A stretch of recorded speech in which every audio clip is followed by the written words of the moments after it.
I hope everyone has had a great Christmas season and is looking forward to this new year. We started the new year off with a really big snowstorm for our area. They were calling for 12 to 18 inches of snow, which is a lot compared to what we are used to getting. So me and my dad spent a day at the farm just preparing before the snow to make sure everything would be ready just in case we would have any trouble with freeze-ups or the tractor not wanting to start, things like that. So we spent the day hauling hay closer to where the cattle are just in case we would have any tractor issues or something freeze up. We would be really prepared to feed the cattle every day. And then we topped them all off with a lot of hay and double checked all our drinkers to make sure they're ready to withstand the cold weather coming in. And basically we just did all this prep work so that once the snow started, we would be able to just go up there, check on everything, and do chores as easily as possible. The snow set in overnight, and I had just decided I was going to spend the day in my kitchen prepping some meals and getting some things going. As you can tell, I'm expecting a baby really any day. I was hoping it would not happen during this snowstorm, but I'm still a couple weeks out, so I'm feeling pretty confident that we won't have to worry about that. But I have been wanting to focus on really high protein and nourishing meals in my third trimester here, just to prep for birth and really just prepare my body for having a baby. So getting a few slow days in the kitchen, I decided to take advantage of that and put together some good meals. So I'm prepping a meatloaf here for lunch and using some of those root vegetables left over from our garden this summer. They have been storing really well, but it's getting to the point where I need to start using them. So I'm going to make some sweet potato fries to go along with this meatloaf for lunch.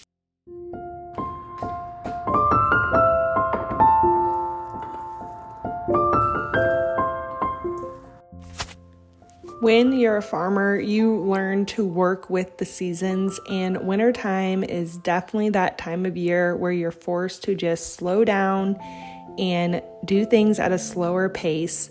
So sometimes that's hard for me. I just love the busyness of spring and summer and all the daily chores that need to be done and the animals that we take care of and the beautiful grass coming in.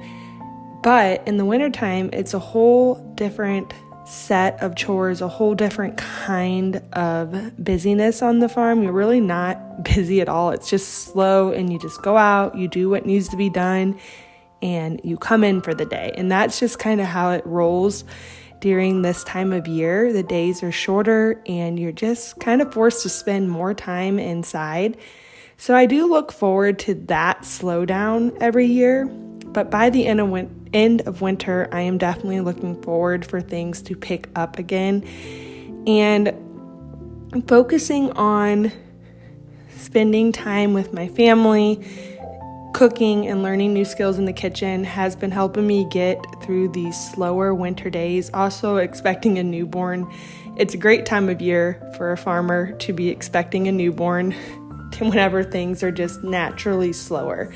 But one of my goals this winter was to really hone in on some of those skills that I'm wanting to incorporate more, but I just don't really have the time in the spring and summer and fall to focus on learning how to just incorporate those skills into my everyday life, because I still need to learn how to do them efficiently.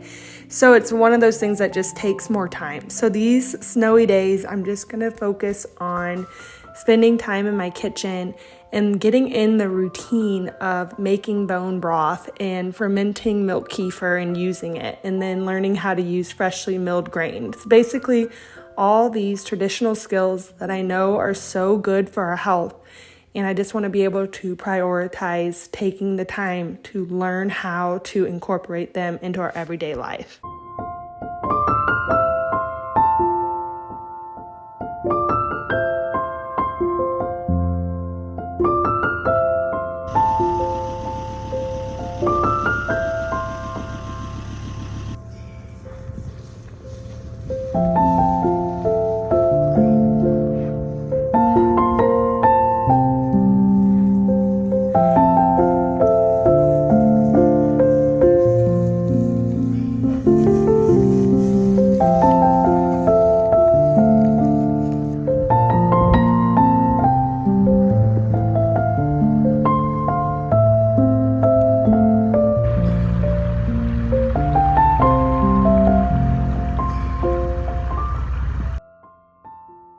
So as I was saying earlier, I'm trying to get into the routine of using bone broth in our diet every week.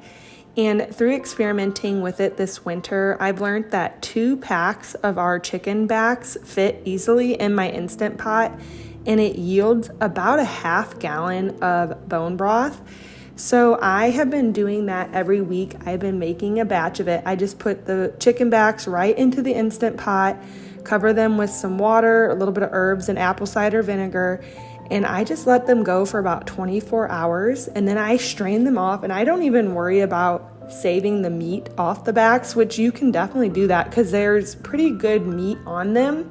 But when I cook them down for that long, I basically just render it all into bone broth.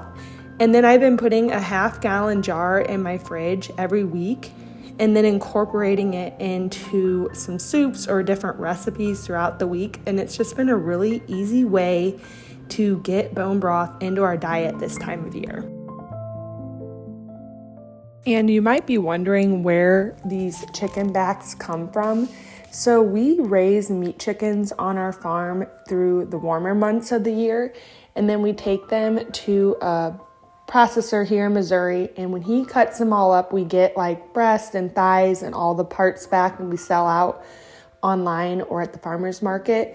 And then he packages all the backs together because those would normally just be something that would go to waste. But I know I do have a lot of customers that have been making bone broth with them, so I always get them back, but we never really sell as many as we get. So I've been wanting to find a way to incorporate them for our family as well. So learning how to do the bone broth like this in a very simple way and making a very nourishing bone broth out of what would be a waste product from our chickens has been really rewarding to me, just learning how to do that and using it to incorporate into our diets every week.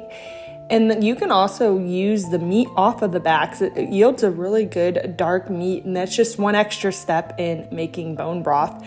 And then you can use that meat and put it back into your soups or whatever recipe that you're making with the bone broth.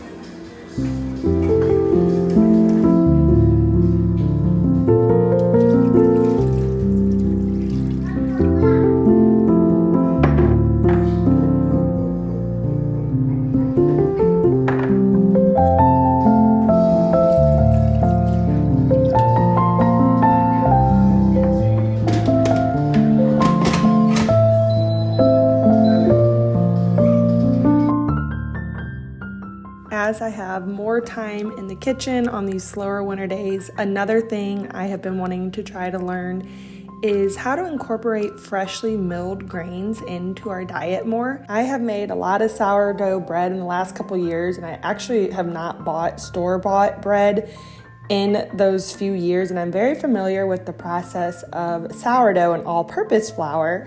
So that's something that I can do in the busyness of the summertime and not really think about it and just always have bread on hand. But for some reason, milling my own grains seemed a little bit overwhelming, so that was definitely on my list of things to learn and to practice more of this winter. And I have done a few loaves of bread with the freshly milled flour. I'm definitely still troubleshooting it and trying to get more familiar with the process of doing it and trying to just master a recipe that we like as much as the sourdough bread that I was making before. So I'm still using a lot of my all-purpose flour and doing a lot of what I know. But as I have more time here in the kitchen, especially on these snow days, I'm playing with some hard white wheat and trying to make some cookies and some different treats. I've made a lot of waffles, and so far I've had a lot of wins with the freshly milled flour, but I'm definitely still trying to critique it all and to get more familiar with the process, more familiar with my grain mill, and more familiar with the different types of grains to use. But I'm trying to not let it overwhelm me and just enjoy the process of learning how to do this new skill. After making these cookies, I realized my grain mill was definitely not set tight enough, so I should have grounded the flour up a lot more and the cookies probably wouldn't have been so grainy, but they still tasted really good and they made the perfect little treat on this snowy day. And a wholesome homemade treat that I don't feel too guilty about overeating on. I hope you enjoyed some of our farm snowy scenes from this winter and that you're able to have a cozy winter as well and slower days to learn some new skills that you've been wanting to try. Thanks so much for watching.